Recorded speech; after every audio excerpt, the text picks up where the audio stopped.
भारताला वैश्विक औद्योगिक हब बनवण्यासाठी जर्मनीत राहणाऱ्या भारतीय उद्योगपतींनी दोन्ही देशांमध्ये सेतूप्रमाणे काम करावं असं पंतप्रधान नरेंद्र मोदी यांनी म्हटलंय। उद्योगपतींसाठी अनुकूल वातावरण निर्माण करण्यात येईल अशी ग्वाही सुद्धा पंतप्रधानांनी यावेळी दिली।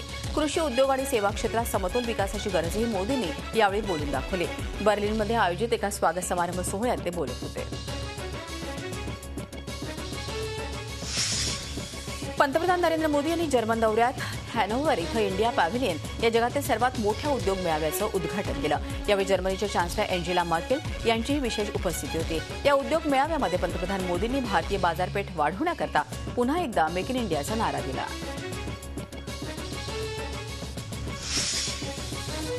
मरनी इथे झालेल्या उद्योग व्यापार मेळाव्यात महाराष्ट्र सरकारच्या मॅग्नेटिक महाराष्ट्र या खास दालनात पंतप्रधान नरेंद्र मोदी आणि जर्मन चान्सलर एंजेला मर्केल यांनी भेट दिली। महाराष्ट्रात सर्वाधिक जर्मन कंपन्या असून त्या चांगली कामगिरी बजावत आहेत, त्यामुळे आपण महाराष्ट्राला आवर्जून भेट द्यावी असं निमंत्रण पंतप्रधान मोदींनी मर्केल यांना यावेळी दिलं। तसंच जागतिक पातळीवर प्रसिद्ध हॅनोव्हर मेसी 2015 या उद्योग व्यापार मेळाव्यात विविध उद्योगांच्या प्रमुखांनी मुख्यमंत्री देवेंद्र फडणवीस यांची भेट घेतली।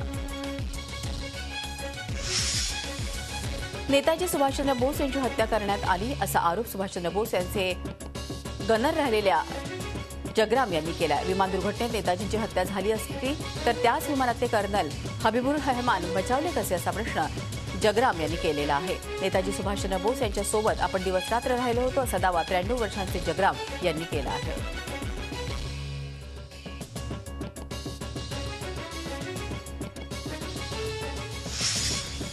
मुस्लिमांचा मतदानाचा अधिकार काढून घेण्याच्या शिवसेना खासदार संजय राऊत यांच्या मागणीचं भाजप खासदार साक्षी महाराज यांनी समर्थन केलंय। आम्ही 4 मुलांबाबत बोललो तर टीका होते, पण जे 4 बायका करतात आणि 40 मुलं जन्माला घालतात त्यांच्याबद्दल कोणीच बोलत नाही असा भडीमार साक्षी महाराजांनी केलाय। तर नागरिकांचा मताधिकार काढून घेण्याची कोणाची हिंमत नाही, असा कोणीही माईचा पुत्र जन्मलेला नाही असा टोला MIM नेते असदुद्दीन ओवैसी यांनी लगावलाय। लिव्ह इन रिलेशनशिपमध्ये राहत असलेल्या जोडप्यांसाठी एक महत्त्वाची बातमी। लग्न न झालेलं जोडपं जर नवरा बायकोप्रमाणे राहत असेल तर पार्टनरच्या मृत्यूनंतर त्याच्या प्रॉपर्टीवर महिलेचा अधिकार राहील असा निर्णय सुप्रीम कोर्टानं दिला आहे। याचाच अर्थ लग्न झाल्यानंतर ज्याप्रमाणे पत्नीला पतीच्या प्रॉपर्टीवर हक्क सांगता येतो त्याचप्रमाणे लिव्ह इनमध्येही आता महिलेला तिच्या पार्टनरच्या मृत्यूनंतर प्रॉपर्टीवर हक्क सांगता येणार आहे।